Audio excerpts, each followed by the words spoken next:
தூங்கும் போது நம்ம உடம்பு தன்னைத்தானே வந்து க்ளீன் பண்ணுது. ஸ்லீப்ன்றது ஒரு மெடிசன். காலையில் எந்திரிச்ச உடனே வந்து நம்மளோட யூரின் வந்து கொஞ்சம் கலர் மாறி போகிறத பார்க்கலாம். ப்ரீத்திங் வந்து பேட் பிரெத்தாக இருக்கும். நம்மளோட கண்களில் பார்த்தீங்கன்னா ஸ்டிக்கினஸ் வந்திருக்கும். இதெல்லாம் ஏன் வருது?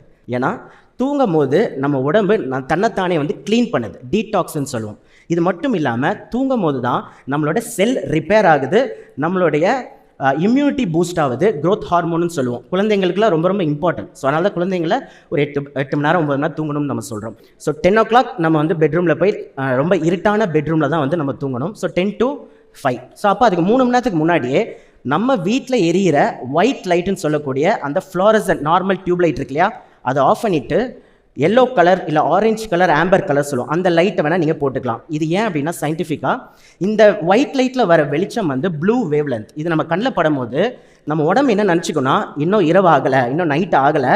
ஸோ அதனால் என்ன ஆகுனா நைட்டு உற்பத்தி ஆகிற மிக முக்கியமான ஒரு ஹார்மோன் மெலட்டோனின், ஸ்லீப் ஹார்மோன் சொல்லுவாங்க. பட் அது மட்டும் வேலை இல்லை, அதுக்கு நிறைய வேலைகள் இருக்குது. ஸோ இந்த ஹார்மோன் ப்ரொடியூஸ் ஆகிறது தடப்படும்.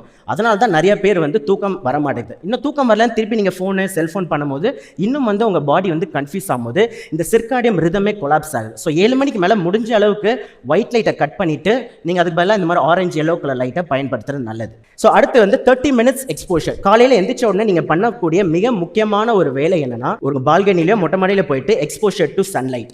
ஏன் இதுவுமே என்னன்னா, சன்லைட் அந்த வெளிச்சம் நம்ம உடம்புலையும் நம்ம கண்கள்லாம் அந்த லைட்டு படும்போது நம்ம உடம்புக்கு அப்போ தான் தெரியும் விடிஞ்சிருக்குன்ட்டு. இல்லைனா திருப்பியும் அந்த காலையில் சுரக்கக்கூடிய ஹார்மோன்களில் இம்பேலன்ஸ் நடக்குது. ஸோ அப்போ கண்டிப்பாக 30 நீங்கள் வாக்கிங் பண்ணலாம், இல்லை நீங்கள் ஒர்க்கே படிக்கிறீங்கன்னா மொட்டை மாடிக்கு போய் படிக்கலாம். ஸோ 30 minutes சன்லைட் இருக்கணும். அடுத்து do not eat first 2 hours. காலை எந்திரிச்ச உடனே ஸ்நாக்கிங் பண்ணுற ஹேபிட் எல்லாருக்குமே இருக்கும். பட் ஒரு 2 மணி நேரம் தண்ணி தவிர வேறு எதுவும் குடிக்க வேண்டாம். பிகாஸ் காலையில் உங்களோட நிறைய ஆக்டிவிட்டிஸ் உடம்புக்குள்ளே நடக்கும், அது டிஸ்டர்ப் ஆகும். ஸோ ஃபஸ்ட்டு 2 hours எதுவுமே சாப்பிட வேணாம்.